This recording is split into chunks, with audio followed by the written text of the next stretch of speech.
All right, we want to solve these literal equations for the indicated variable. So on number one, we're solving for a. We're trying to get a by itself. Well, to get rid of minus 3, we'll add 3.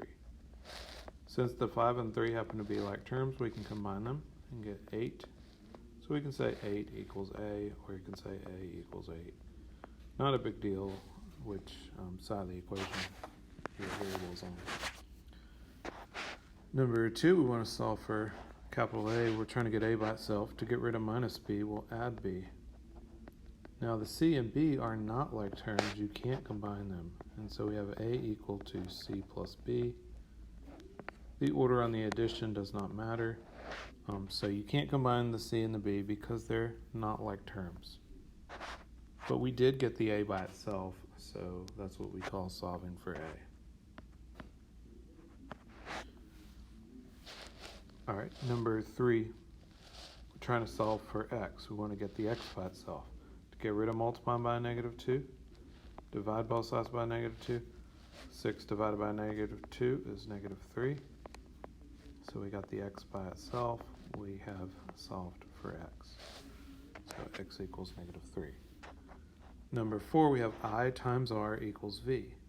We're trying to solve for the r. We want to get the r by itself. So we want to get rid of the I that's being multiplied by the r. To get rid of multiplication, we divide, and so we get r by itself equal to v over I.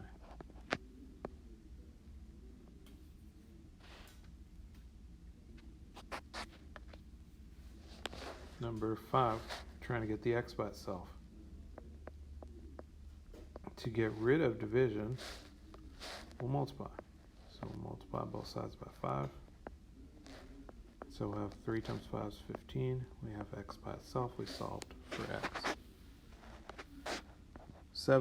Number 6, we want to get a by itself. Well, what's happening to the a right now? It's being divided by L. To get rid of division, we'll multiply. And so we'll multiply both sides by L. So we have L times W equals A. If you haven't tried these by yourself, I would pause it and work them out and then press play and see if you get it right. Number 7, we're trying to get the x by itself. To get rid of plus 3, subtract 3. Get rid of multiplying by 7, divide by 7. So we get x equal to 1. You could check it by plugging it back in. Number 8, we're also solving for x. To get rid of plus c, subtract c. Now r and c are not like terms. You can't combine them. So just write it out, r minus c. And then to get rid of multiplying by a, divide by a. So you can write r minus c, that whole thing, divided by a. That's an acceptable way of writing it. Another way of writing it would be to divide each part by a. And so you could write r over a minus c over a. So either one of these answers is acceptable. Number 9, we're trying to solve for x. We want to get the x by itself. To get rid of the positive 15, subtract 15. And we get negative 2 equals negative 4x. To get rid of multiplying by a negative 4, divide by a negative 4. Negative 2 over negative 4, that simplifies to positive 1/2, because a negative divided by a negative is positive. And so we get x equal to 1/2. Number 10, we're solving for p. To get rid of the positive w, subtract w. We have 2h minus w equals 3p.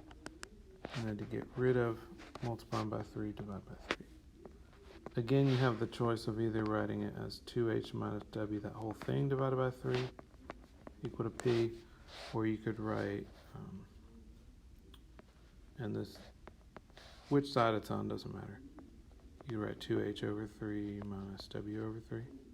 So either of these last two answers would be fine. They mean the same thing.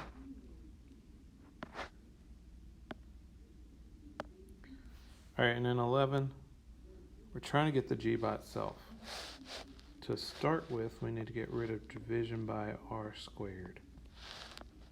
So to get rid of division by r squared, we'll multiply by r squared. I guess typically we would write the letter that comes first in the alphabet first. So f r squared equals g times capital M lowercase m. To get rid of multiplying by capital M lowercase m, we can divide by capital M lowercase m.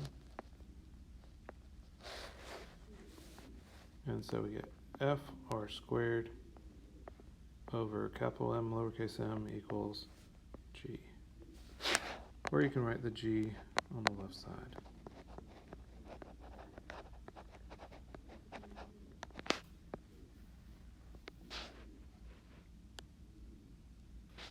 Have a great day. The choice is yours.